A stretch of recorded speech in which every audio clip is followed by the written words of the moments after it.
दरअसल देश की हालत बहुत खराब है और वो भी सरकार की वजह से।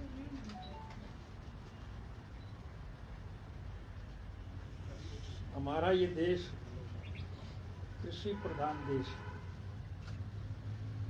इस देश की अर्थव्यवस्था केवल खेती पर टिकी है। अगर किसान खुशहाल है तो देश मालामाल है, और अगर किसान कंगाल है तो देश का बहुत बुरा हाल है। और इस सरकार ने सत्ता संभालने के बाद वैसे तो हर वर्ग के लोगों को इन्होंने परेशान किया। आज इस देश का हर नागरिक, चाहे किसान है चाहे कमेरा है, व्यापारी है या कर्मचारी है, कारखानेदार है या मजदूर है। और अगर मैं ये कहूँ तो ज़्यादा मुनासिब होगा कि इस सरकार की वजह से प्रेस के लोग भी परेशान हैं।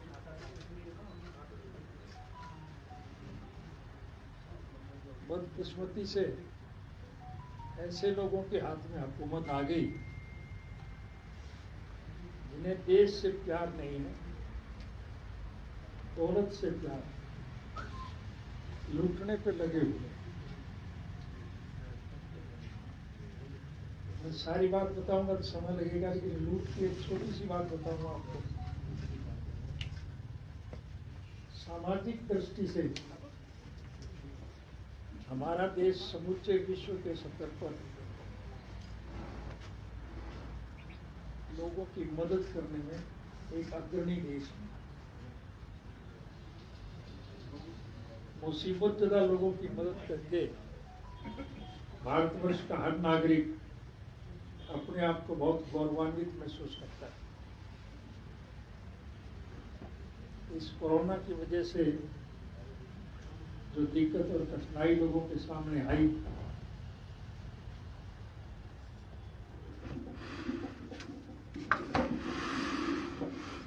सामाजिक दृष्टि से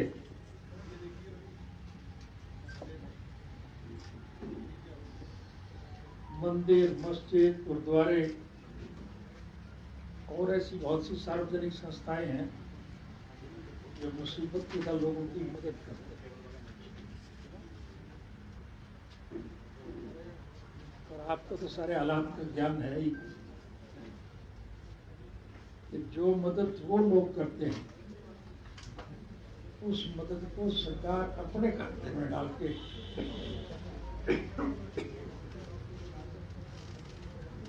वो पैसे अपनी जेब में डालते हैं। पैसा गुरुद्वारों के लोगों का है, मंदिर वालों का है, किसी और संस्था का है, और वो सरकार लेकर के लोगों को जो देती है वो अपनी जेब में डालती है और वो खर्चा सरकारी दिखाती है। उसका परिणाम ये है कि आज देश बहुत बड़ा कर्जा उठाए हुए है।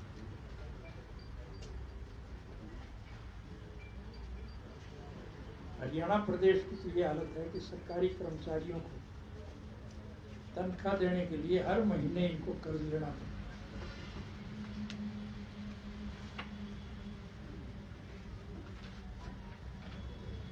हमसे जब सरकार गई थी, हमने सरकारी कोष में खूब पैसा ठोका था, और आज हरियाणा प्रदेश की सरकार के सर पर ठीक नहीं चलता। एक आवाज नहीं आ रही।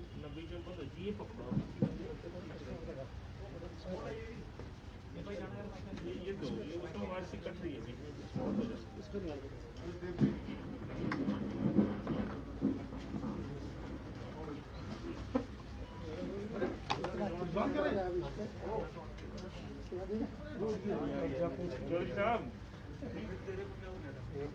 कितना कर्जा हमने अब सरकार पे कितना कर्जा? 2 लाख करोड़ से ज्यादा ही है, लेकिन 2 लाख करोड़ से भी ज्यादा आज कर्जा हरियाणा सरकार के सर पे है। और हर महीने कर्मचारी को तनख्वाह देने के लिए भी कर्ज लेना पड़ता है। एक तरफ लूट रहे हैं और दूसरी तरफ लोगों को परेशान कर रहे हैं।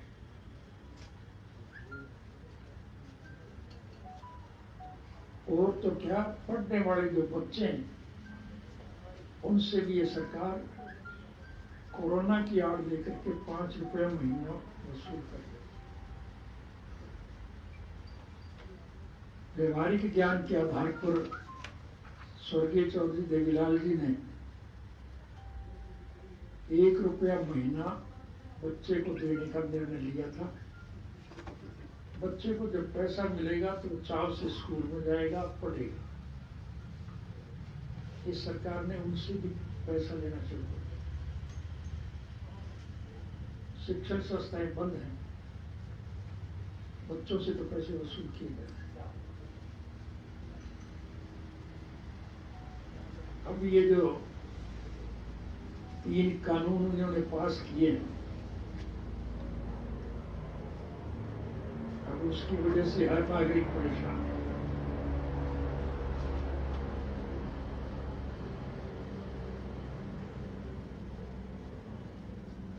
हमारी पार्टी ने हर जगह प्रदर्शन किए हैं, कर रहे हैं। और 20 तारीख को कुरुक्षेत्र में हम एक विशालतम रैली करने जा रहे हैं, किसान बचाओ रैली के हिसाब से।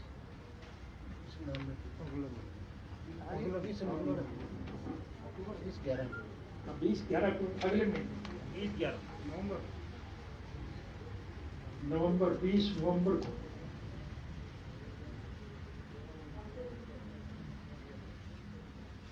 उस रैली से ये प्रमाणित हो जाएगा कि लोग मौजूदा शासन से इनके बनाए हुए इस कानूनों से कितने दुखी और परेशान। आप तो सारे हालात से वाकिफ हैं, मैं आपको कुछ बताऊं तो अच्छा नहीं लगेगा, लेकिन आपसे एक विनम्र निवेदन करूंगा कि सरकार की जो बेकायदगियां हुई है, और विशेष रूप से जो 3 बिल इन्होंने पास किए हैं, उनको डिटेल में विस्तार से आप मेरे मुंह में डाल करके छाप दें, ताकि लोगों को सारे हालात का ज्ञान हो जाए। अब आम नागरिक को ये नहीं पता कि ये बिल क्या है, इस बिलों का क्या नफा नुकसान है, लेकिन देश पूर्ण रूप से बर्बाद हो जाएगा। और हरियाणा प्रदेश में तो इसका परिणाम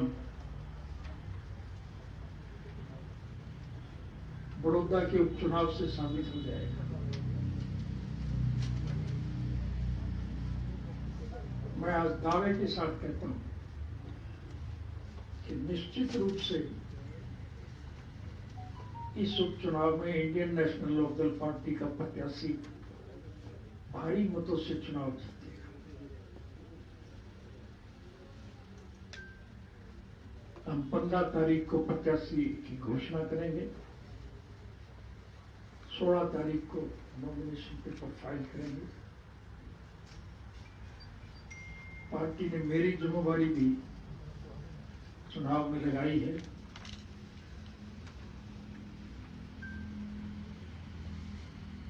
मैं 23 तारीख से उस क्षेत्र के एक-एक गांव में जाऊंगा, एक-एक मतदाता से खुला संपर्क।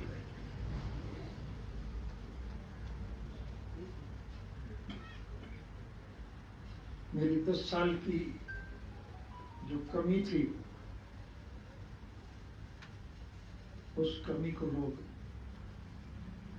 पूरा करें। मैं अपनी तरफ से ज़बानी संतुष्टि करने के पक्ष में नहीं हूं। हमने अतीत में अच्छे निर्णय लिए हैं, और भविष्य में उससे भी ज्यादा अच्छे काम लोगों के लिए करेंगे, ये हमारी एक सोच है।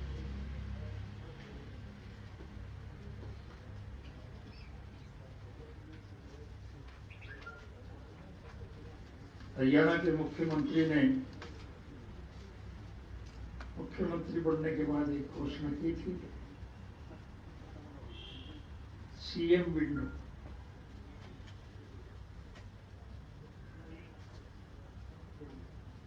मुझे एक दफा किसी मित्र के यहाँ मिलने जाना था और इत्तेफाक से वो मुख्यमंत्री निवास के घर के आगे से सड़क जाती, उसी से गया। वो मुख्यमंत्री की खिड़की बंद पड़ी है, किसी एक व्यक्ति का भी कोई काम मुख्यमंत्री के कहने से नहीं, इवन मंत्री भी असंतुष्ट है। मैं किसी मंत्री की बात करूंगा, उसका बेचारे का नुकसान ना हो जाए, लेकिन मुझे एक मंत्री से, वो बीमार था, इस वजह से मिलने जाना पड़ा। उसने कहा कि आज हालत ये है कि एसएचओ और डीएसपी के ट्रांसफर भी मैं नहीं कर सकता, मेरे मैनेजमेंट की इजाजत मुझे नहीं, ये मुख्यमंत्री करता है।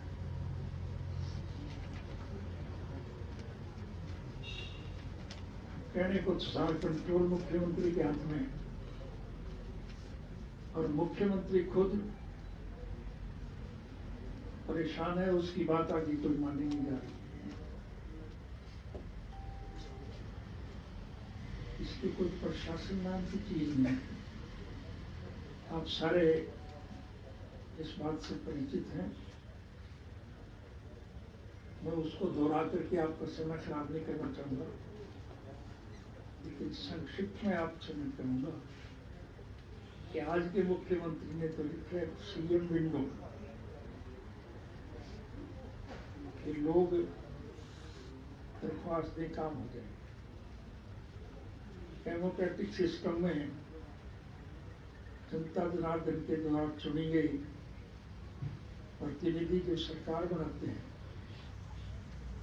तो उनकी जिम्मेवारी बनती है कि जनहित के कामों में रुचि ले, लोगों की दिक्कत और कठिनाइयां दूर करें। हमारी पार्टी स्वर्गीय चौधरी देवीलाल जी का लगाया हुआ एक पौधा है।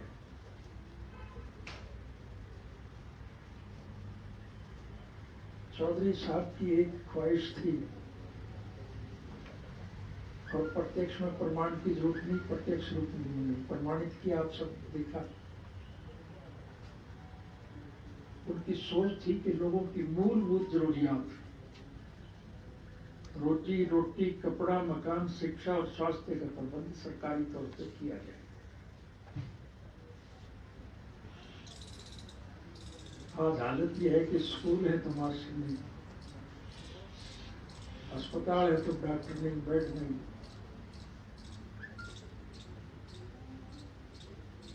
किसान का उत्पादन अगर वो मंडी में लेकर के जाए तो मंडी में डालने के लिए जगह नहीं। आप देखते हो सड़क के किनारे पर ढेर लगे हुए, सरकार की तरफ से निर्धारित मूल्य पे भी खरीद नहीं की जा रही।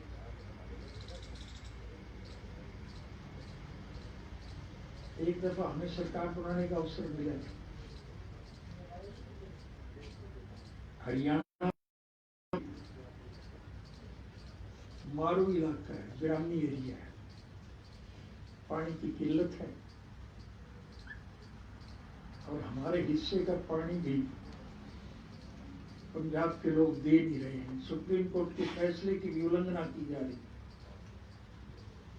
सुप्रीम कोर्ट के फैसले के बावजूद भी एसवाईएल नहर का पानी हमें पर्याप्त मात्रा में नहीं मिल रहा है। और तो क्या होना था हमारे वक्त में, जो ये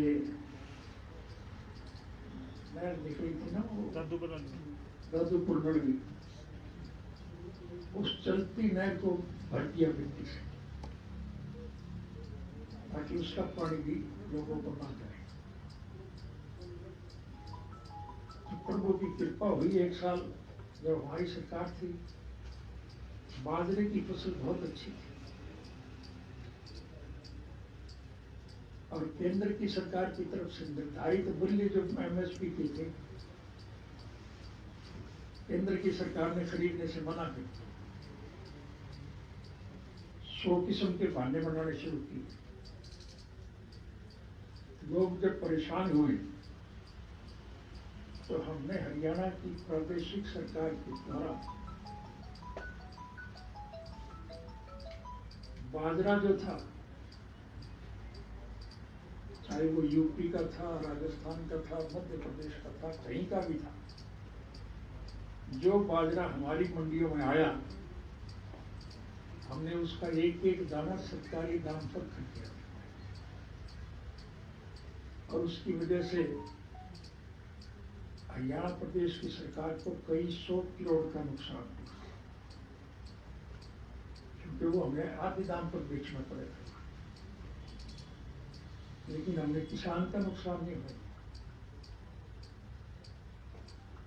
आज ये भी पता नहीं किसान का माल कौन खरीदेगा,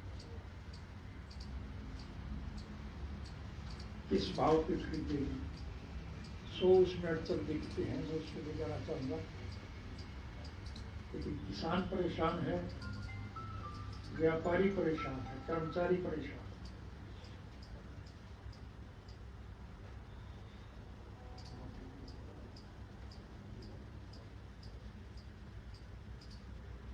मैं एक बात विशेष रूप से आपसे कहना चाहूंगा,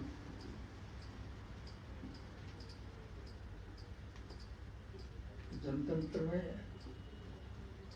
सत्ताएं बदलती हैं। आज के हालात को देख करके हमें यकीन, विश्वास और भरोसा है कि निश्चित रूप से आने वाली सरकार इंडियन नेशनल लोकदल पार्टी की हो। लोग 4 साल और ज्यादा निराश ना हो, इसके लिए बड़ौदा का उपचुनाव जो है वो इस बात को प्रमाणित करेगा कि लोग क्या चाहते हैं। आज आम आदमी की जबान पे है, वोट चाहे कोई किसको दे, उसकी मर्जी, लेकिन आप बातचीत करो, लोग आपसे यही कहेंगे खुल के कि सरकार तो वही ठीक। हमारी सरकार के वक्त में लोग सरकार के चक्कर में क्या करते थे। सरकार आपके द्वार कार्यक्रम के तहत सरकार गांव में जाती थी, बतौर चीफ मिनिस्टर में हर गांव में जाता था, और चीफ मिनिस्टर जब जाता है तो फिर सरकारी अधिकारी साथ होते हैं। जो मांग गांव के लोगों की तरफ से की जाती उसको उसी वक्त तक शुरू कर दिया जाता। इवन कुछ ऐसी मांगे थी जो लोग नहीं मांगते थे, नहीं मानी थी। सामाजिक दृष्टि से हिंदू डेड बॉडी को शमशान घाट में चढ़ाया करते हैं, और मुसलमान जो है तो दफनाया करते हैं।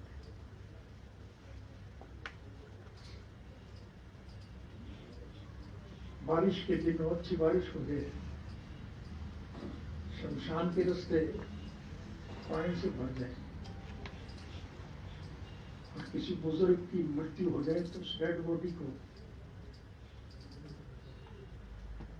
हमारी संस्कृति और सभ्यता के मुताबिक हम घर में तो नहीं बुला सकते, उसका दाह संस्कार तो शमशान घाट में किया जाए। और जब रास्ते पानी की वजह से बंद होंगे तो फिर दिक्कत आएगी। इसलिए हमने बिना मांगे हर शमशान तक पक्की सड़क बनाई।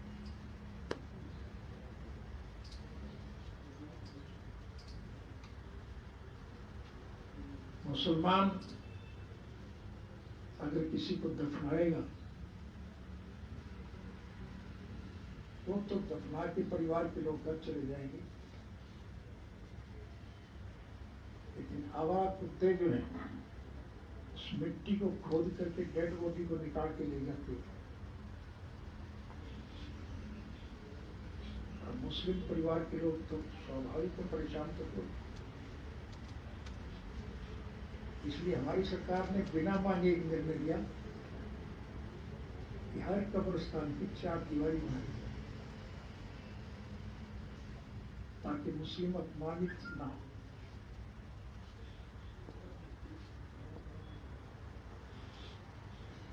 मेरे कहने का भाव यह है कि लोगों की इच्छाओं के अनुसार सरकार चलती है।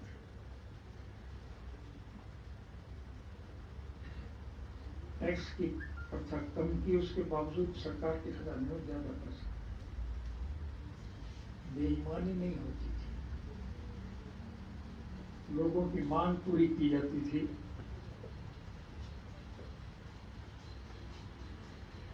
अब मैं अपनी बात कहूंगा, आप तो सारे वाकिफ हैं।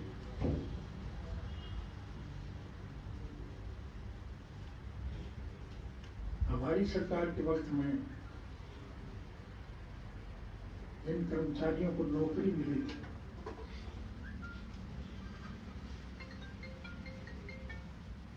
जो शिक्षक भर्ती हुए थे, उनकी तो प्रमोशन हो गई।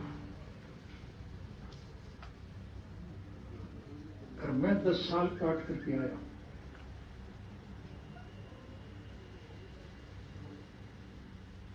अब ये बताने की आवश्यकता नहीं कि इसमें कौन दोषी था, क्या वजह थी, लेकिन हमारी सोच तो ये थी कि लोगों को ज्यादा से ज्यादा सुविधा मिले।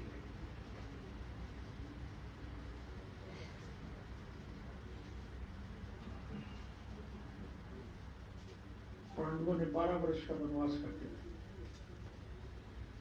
भगवान राम ने 14 वर्ष का काटा, हमने 15 तो पूरे कर लिए, अब आगे पता नहीं और कितना कटे।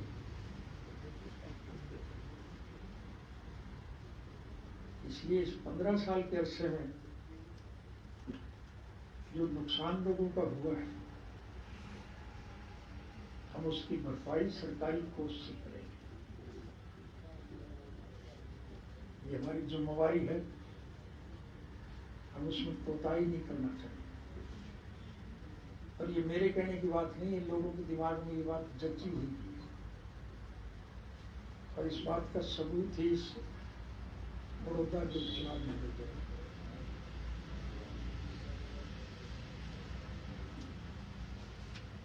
रोज अखबारों में पढ़ते हैं, समाचारों से पता लगता है, मिलने वाले बताते हैं।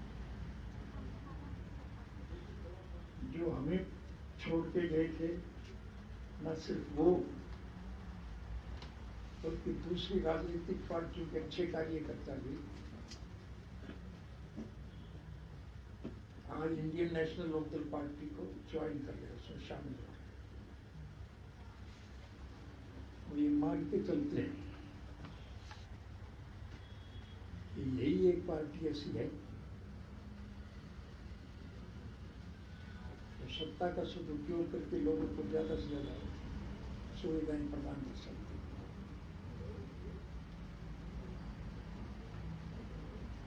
इसलिए न सिर्फ हमारी पार्टी के वर्कर्स बल्कि समूचे प्रदेश के लोग, एवं दूसरे प्रदेशों के लोग भी आज ईमानदारी से बड़ौदा के उपचुनाव में हमारे पार्टी को जिताने में अहम भूमिका निभाई।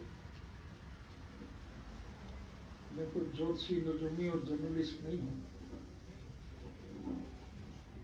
जो हालात आज देश में व्यापक हैं, उसके दृष्टिगत तो बड़ौदा का एक अकेला उपचुनाव मत समझा। इस चुनाव का परिणाम बाद में इस प्रदेश के मध्यावधि चुनाव भी हो सकते हैं।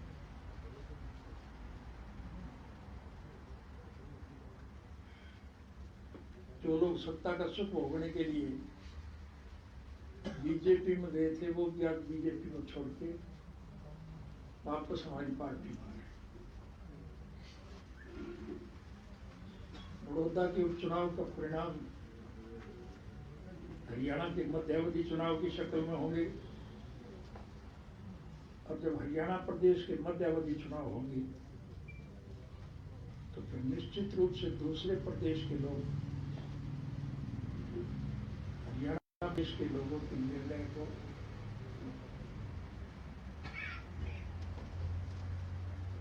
मान करके अपने प्रदेश के हालात को बदलने में अहम भूमिका निभाएंगे। तो ऐसा लगता है कि देश में भी मिड टर्म पोल किसी समय भी हो जाए। जो हालत आज हमारे प्रदेश की है, जो लोग सत्ता का सुख भोगने के लिए बीजेपी में गए थे, वो आज वापस आ रहे हैं, क्योंकि उनकी इच्छाओं के मुताबिक उन्हें वो सम्मान नहीं मिला। यही पोजीशन आज केंद्र की सरकार की है। आपके द्वारा छपाई गई खबरें हम पढ़ते हैं, सत्ता पक्ष के लोग भी उस पार्टी को छोड़ के जा रहे हैं। कल के समाचार पत्रों में भी एक खबर छपी है, एक आध कांग्रेसी को छोड़ करके केंद्र की सरकार केवल मात्र बीजेपी की ही सरकार है। तो ये सरकार कब तक चलेगी?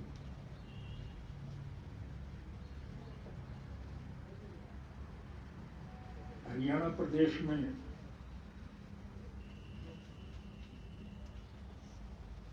दूसरी पार्टियों के लोग उस पार्टी को छोड़ के जा रहे हैं।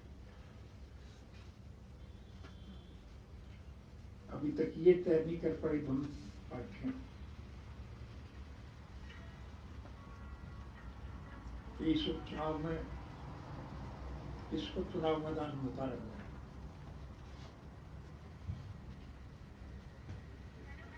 बीजेपी में भी धड़ीबंदी है, कांग्रेस में भी है, और जेजेपी का तो कतई दिवाला ही पड़ी।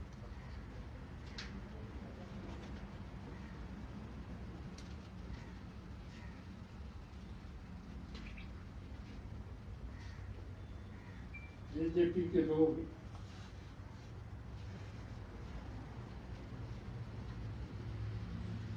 स्वर्गीय चौधरी जगीलाल जी की नीतियों का अनुसरण करने का दावा करते हैं।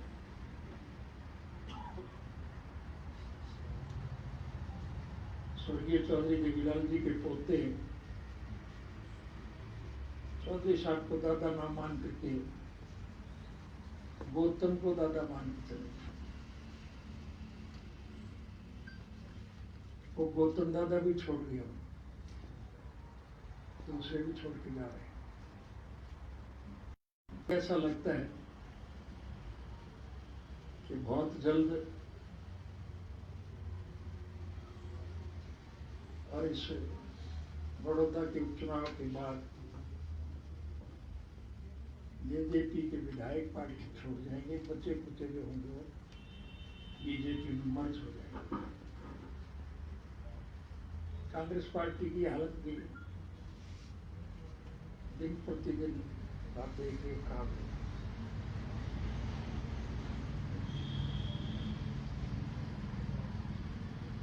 इसलिए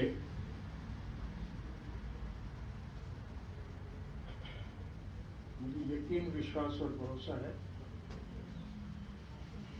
कि निश्चित रूप से बड़ौदा का उपचुनाव हमारी पार्टी का प्रत्याशी भारी मतों से जीतेगा।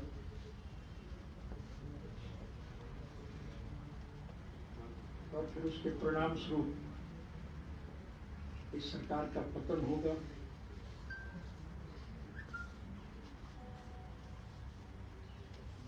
गणतंत्र में विश्वास रखने वाले लोगों के हाथ में जब सरकार आएगी, निश्चित रूप से लोगों को सुविधाएं प्रदान की जाएंगी। इसलिए मैं आपसे भी विनम्र निवेदन करूंगा कि जो परिस्थितियां आज देश में व्यापक हैं, आपको तो सारे हालात का ज्ञान है, उसको विस्तार से आप प्रेस में छाप करके लोगों को सारे हालात से आगाह करें, ताकि राष्ट्र का भविष्य उज्जवल हो सके।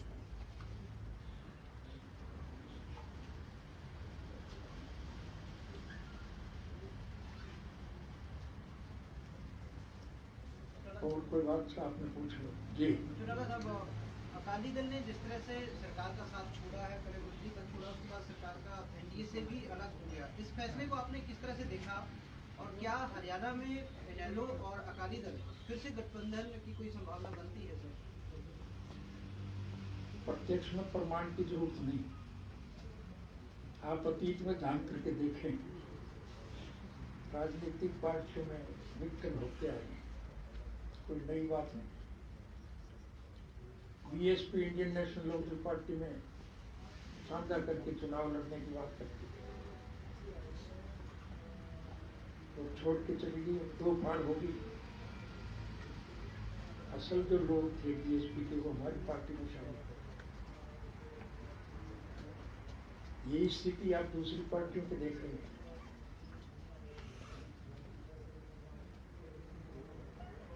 टिकट के बंटवारे पे भी उनमें सूत्र प्रदान हो रहे हैं,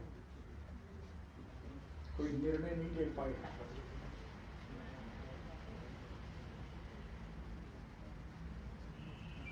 मुझे लगता है कि वैचारिक सोच की दृष्टि से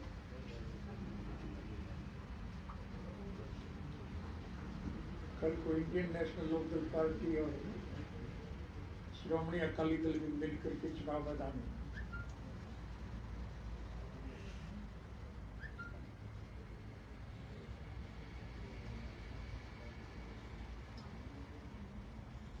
आपने दो तीन बातें बड़ी महत्वपूर्ण। सर वो तो एसवाईएल का विरोध करते हैं ना, अकाली तो हमेशा एसवाईएल का भी विरोध करते हैं, और यही विषय पहले रहा था। तो एक तरफ आपका विचार किसानों के उसमें एक हो सकता है, लेकिन हरियाणा के हिस्से में अगर एसवाईएल को देखते हैं तो वहाँ फिर आप कैसे अकाली के साथ करते हैं? वो तो हम अपने फैसले पर अडिग हैं, और हमारे उस फैसले को तो स्वयं सर्वोच्च न्यायालय ने भी प्राथमिकता के तौर पर माना है। एक मरतबा नहीं, दो मरतबा। तो इसलिए हरियाणा और पंजाब तो प्रदेश जब अलग बने थे, हमें हमारे हिस्से का पानी जो कमीशन के द्वारा दिया गया था, वो तो हमें मिलेगा ही। ये ठीक है कि पंजाब का आदमी चाहे किसी भी पार्टी में है, वो भी यही चाहेगा कि पंजाब में पानी ज्यादा मिले, लेकिन हरियाणा का कोई भी व्यक्ति किसी भी पार्टी में, उसकी तो सोच तो ये होगी कि उसके हिस्से का पानी उसको मिले। ये चौटाला साहब, नवंबर 2016 में फैसला आ गया था हरियाणा के फेवर में, इसके बाद अब तक ये इम्प्लीमेंट नहीं है, तो आप किसको जिम्मेदार मानते हैं? किसकी कमजोरी है, किसी की कोई कमी है क्या? इसमें सरकार के प्रयासों में क्या कमी रही है? किसी बिल्कुल सरकार पर आप बात लेकर के भी आएंगे, लेकिन सरकार का ये कहना है कि 10 साल से प्रेसिडेंशियल रेफरेंस जो पड़ा हुआ था उसको, शुरू में जो फैसला हुआ था सुप्रीम कोर्ट से पहले ही फैसला ये आया था, ये पानी के मामले का जो बंटवारा इनका हुआ है, उसको केंद्र की सरकार दोनों प्रदेशों से मिलकर के इसका इम्प्लीमेंट करेगी। अब वो सिरे नहीं चढ़ी, हम उसको लेकर के सुप्रीम कोर्ट में गए। सुप्रीम कोर्ट ने फिर इनको आदेश दिया और अब सुप्रीम कोर्ट के फैसले को ही पंजाब के लोग तो मानने को तैयार नहीं और केंद्र की सरकार अकालियों के सहयोग और समर्थन से चल रही है। अब बदलती हुई परिस्थितियों में क्या होगा ये तो मैं नहीं कह सकता, लेकिन अब अकाली दल उस संगठन से अलग हो गया। लेकिन अपने हिस्से की बात पंजाब के लोगों को कहने के लिए तो वो तो पानी के मामले में अपनी जगह की रहेगी। हमारी लड़ाई ना अकालियों से है, ना कांग्रेस से है, ना बीजेपी से। हम तो अपना अधिकार मानते हैं।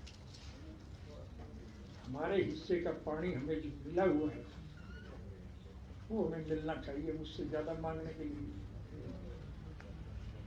अब उसके लिए तो हम किसी हद तक भी जा सकते हैं।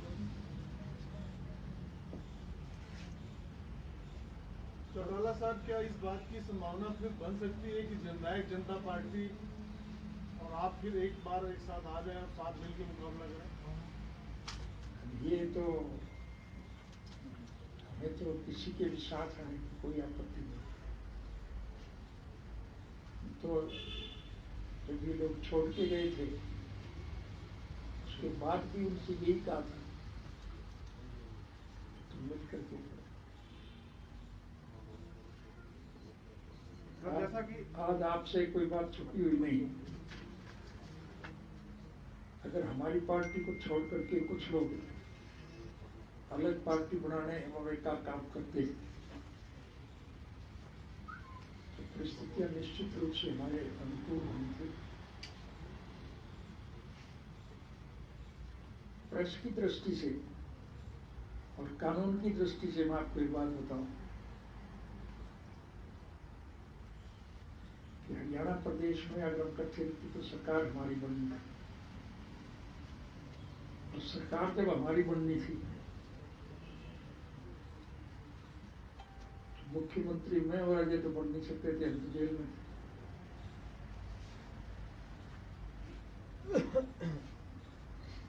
और अभय सिंह ने इनकार ही कर दिया कि मैं तो चुनाव भी नहीं लड़ूंगा। तो निश्चित रूप से उस चौथी पीढ़ी के लोगों को अवसर मिलना था तो गलती से चौधरी देवीलाल को दादा ना मान करके गौतम को दादा मान रहे थे। डिप्टी चीफ मिनिस्टर की बजाय अगर सरकार हमारी बनती तो क्या दूसरे मुख्यमंत्री नहीं बनता? मैंने बता दिया किस तरह से 3 तो बढ़ नहीं सकते। अगर हमारी पार्टी का बहुमत होता है हमें से किसी ने बढ़ने का तो नंबर इसी कारण जो लोग इस बात को ही ना समझ पाएंगे तो उन्हें नफा नुकसान किस बात में उसको आप ही कोई समझाए तो बेशक हमारे बस की तो बात है। चौधरी साहब, क्या आप मानते हैं जिस तरह से किसान लगातार विरोध कर रहे हैं तो जेजेपी को गठबंधन तोड़ के कहीं ना कहीं किसानों की हक की बात होनी चाहिए क्योंकि लगातार तो चौधरी देवीलाल जी की नीतियों का जिक्र करते हैं कि उनकी नीतियों पर चढ़ रहे हैं, लेकिन आज सिरसा की बात करें, कुरुक्षेत्र की बात करें, लगातार किसानों के ऊपर लाठियां बांधी जा रही है। तो आपको लगता है वो गठबंधन तोड़ के किसानों के साथ खड़ा होने की जरूरत है? जो किसानों के नाम पर वोट लेकर के गए हैं वो अपने स्वार्थ को ध्यान में रखते हुए दूसरे काम की तरफ तवज्जो नहीं दे रहे।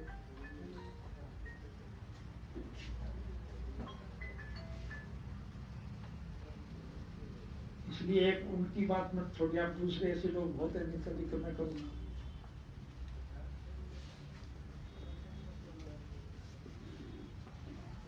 हमारी पार्टी का प्रेसिडेंट था अशोक, उसको मैं बहुत ज्यादा सम्मान दिया हुआ था, वही चलाते थे सब। अब वो चले भी गए, चुनाव लड़ भी लिया, हार भी गए और फिर इस प्रयास में है कि हम दोबारा इंडियन नेशनल लोकल पार्टी में शामिल हो गए। और भी कितने ही लोग हैं जिनका एक एक का नाम भी लूंगा बहुत समय लगेगा। 5-7 को तो ले ही दो आप गाना करा लो, मोटा मोटा में ले लेते हैं। मोटे मोटे का देखिए आप, एक तो अशोक अरोड़ा, एक रामपाल माजरा, एक परमिंदर ढोल, ये लोग तो बहुत INLD की पैदाइश थे, INLD से ही पैदा हुए। INLD में प्रोफेसर संपत सिंह भी शायद बता रहे हैं कि INLD की तरीके दोबारा सोच रहे हैं। तो ऐसे 5-7 लोग कौन से हैं जो आपके और तो देवलाल की शिक्षा में पढ़े, बड़े आगे बढ़े और वो अब आना चाहते हैं? इतने तो आप बता ही दिए। ये आना चाहते हैं? हम तो, मैंने तो नाम पूछे हैं कि क्या ये आना चाहते हैं? अब ये उनसे आप पूछो कि तुम जाना चाहते हो पूछो। क्योंकि आप दावा कर रहे हैं कि ये अशोक अरोड़ा आने के लिए तैयार बैठे हैं। मैंने तो कहता हूँ कि मेरे पास मैसेज आए हैं, वो शामिल होना चाहते हैं। ठीक है, एक इनका हो गया, रामपाल माजरा का मैसेज आया, संपत सिंह का भी गए, उनका भी आ गया, और परमिंदर ढोल का, श्याम सारे सारे जितने भी गए हैं। और जो JJP के 8 MLA आपने कहा कि वो वापस आने के लिए तैयार बैठे हैं बड़ौदा चुनाव के बाद, वो कौन है? वो अपनी माता को और पुत्र को छोड़ के बाकी सब आने के लिए तैयार बैठे हैं। वो छोड़ के भाग रहे हैं। वो हम नहीं लेंगे तो किसी और जगह चले जाएंगे। आपने तो दरवाजे खोल लिए सबके, JJP को छोड़ के जाए। और तो बड़ौदा के बाद होगा, हैं? बड़ौदा रिजल्ट के बाद होगा ये सब। नहीं, आपका हो सकता है रिजल्ट से पहले हो जाए, टिकटों की तकसीम से भी पहले हो जाए। जैसे JJP वाले कहते हैं हमारा उम्मीदवार होना चाहिए, BJP वाले कहते हैं कि गठबंधन का उम्मीदवार होगा लेकिन सिंबल BJP का होगा। हो सकता है, लड़ाई तो है ना। अब उस लड़ाई के परिणाम क्या होंगे ये तो वक्त बताए। एक पे काल्पनिक सा सवाल इसलिए पूछ रहा हूँ, वो काल्पनिक इसलिए बना, आपने बहुत वैरायटी से, मैंने जब इंटरव्यू किया था जब भी आपने कहा था, और आज क्योंकि प्रेस कॉन्फ्रेंस में बोल दिया है कि अगर INLD को बहुमत होता तो दुष्यंत चौटाला चीफ मिनिस्टर बनते। आज बदले हुए हालात में जो भी बदले हैं, और वो आने के लिए लोग तैयार बैठे हैं, इसी परिवार से गए हैं, वो तो इसी परिवार का ही अंश है। अगर वो आज यहाँ पर आते हैं तो और INLD की सरकार बनती है, तो क्या फिर भी दुष्यंत चौटाला चीफ मिनिस्टर के कैंडिडेट होंगे? हमारी सोच परिवार तक नहीं है।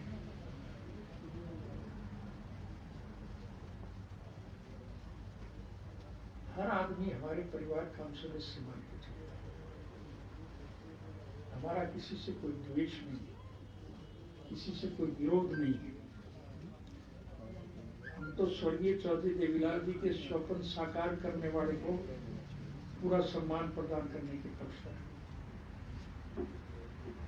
चौधरी साहब की नीतियां हम लागू करें, इसके लिए जनता का सहयोग और समर्थन मांगना चाहते हैं। आपने तो 3-4 नाम गिनाए हैं। ऐसे बहुत लोग हैं जिन्होंने बहुत कुछ हासिल किया पार्टी से,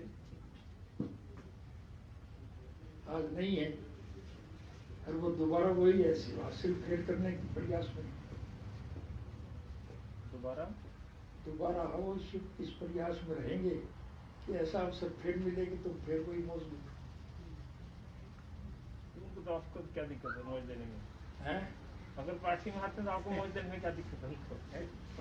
बिच्छू की आदत होती है डंक मारने की। जो बार बार बिच्छू से डंक खाएगा वो मूर्ख होगा या समझदार होगा? दगेबाज और धोखेबाज को अपना करके फिर दोबारा नुकसान लोगों का करवाए, इसके हम पक्ष करने में। इनको पार्टी में ले नहीं रहता, बस निकल गया जवाब सारा। सर जैसा कि अभी आपने कहा कि बड़ौदा में भी आप चुनाव प्रचार करेंगे, पार्टी में प्रचार प्रसार करेंगे, और पीछे हमने देखा कई लोग शामिल भी हुए हैं और आपसे मिलकर वो पार्टी में उन्होंने दोबारा से आशा जताई। तो हम ये माने कि ओम प्रकाश चौटाला जी दोबारा से पार्टी की कमान सीधे रूप से हाथ में ले रहे हैं और सक्रिय रूप से भूमिका निभाएंगे। और नहीं, मैंने कमांड छोटी कब थी भाई। आप तो ये कह रहे हो जैसे मैं भी औरों के साथ मिलकर किसी और पार्टी का मतलब ये था सर कि मैं आज भी इंडियन नेशनल लोकल पार्टी का प्रेसिडेंट हूँ। आखिरी फैसला तो मेरी कलम से होता है। इनको वो इसलिए कि मैं कार्यकर्ताओं को पूरा सम्मान देता हूँ, इसलिए पार्टी के जो कार्यकर्ता हैं उनका मेरे से विशेष लगाव है, वो मुझे बहुत प्यार करते हैं। प्रज्वल साहब, आपने ये जैसे कहा कि पार्टी छोड़ के चले गए, पर क्योंकि यहाँ पर इसी 40 में प्रेस कॉन्फ्रेंस हुई है जिसमें आपके पत्र के हस्ताक्षर थे, दुष्यंत को भी आप ही के हस्ताक्षर से बाहर निकाला गया था पार्टी से, और उनके पिता को भी बाहर निकाला गया था। वो छोड़ के नहीं गए थे। उनका ये भी कहना है, जब मैंने आपकी बात पूछी तो उन्होंने कहा हमें पार्टी से निकाला गया, हम छोड़ के नहीं गए। मैंने अब जो लेटेस्ट बात की वो नहीं लिखा कि दगाबाजों को, गद्दारों को बर्दाश्त नहीं करते। मैं तो इस बात का पूछ रहा हूँ क्योंकि आपने कहा था वो छोड़ के गए। हाँ, वो टेक्निकली बात छोड़ के गए थे। हमने जनतांत्रिक तरीके से पार्टी की नीतियों का अनुसरण करते हुए एक्शन किया था। उन्होंने शरेआम सभाओं में पार्टी की बुराई की थी, तो उनके पता ही इनको अब हम क्या बताएंगे। एक आपने जो कहा है कि मुख्यमंत्री की बात भी नहीं चल रही, मानी जा रही, मुख्यमंत्रियों की बात भी नहीं मानी, मतलब माननी किसकी जा रही सरकार में? सरकार कहाँ है?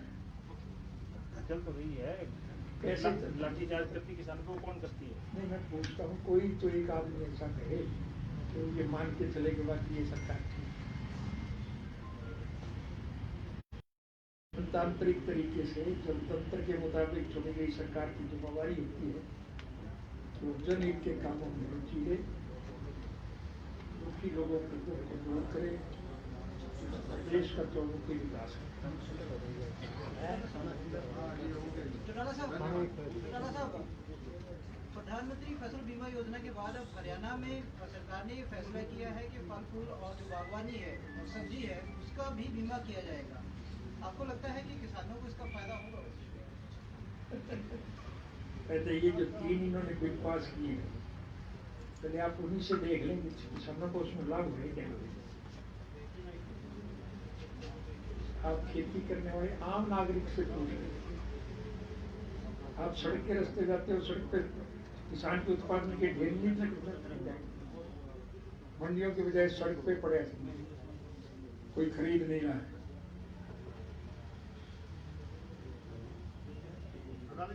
सर, अभी आपने बताया कि मंत्री अनिल सांगलेन का समस्या खराब था कि डीएसपी या इंस्पेक्टर तक का समाधान नहीं कर सकते, तो अनिल विजनौर क्या अनिल विजनौर का इंडिकेशन दिया जो सरकार में कमियां है, सीएम की भी नहीं चल रही है, उनकी भी नहीं चल रही, मंत्री की सुनवाई नहीं है। आप बीच का नाम तो नहीं लिया।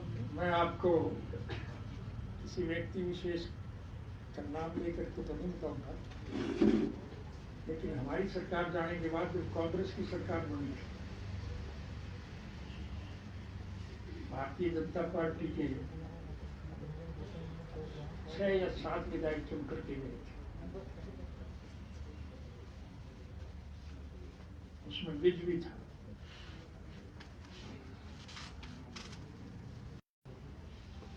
हम साथ देते थे उनका, विपक्ष के नाते हम सारे उनके साथ वॉकआउट करते।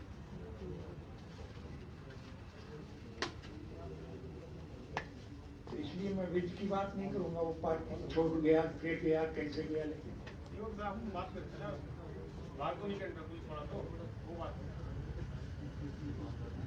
मैंने तो ऐसी कोई बात की हो तो खुल के मैं तो खुल के बात करने के पक्ष में नहीं। सर, आप कहते थे कि मंत्री जिला कह रहे थे कि मेरे विभाग जो विभाग मेरे अंडर है उसमें डीएसपी या इंस्पेक्टर तक का तबादला नहीं, तो इसलिए कहता हूँ उन्हीं के अंडर, तो आप उनसे मिले। मैं तो अनिल विज जी भी जब बीमार के अस्पताल में थे तब भी मिले थे।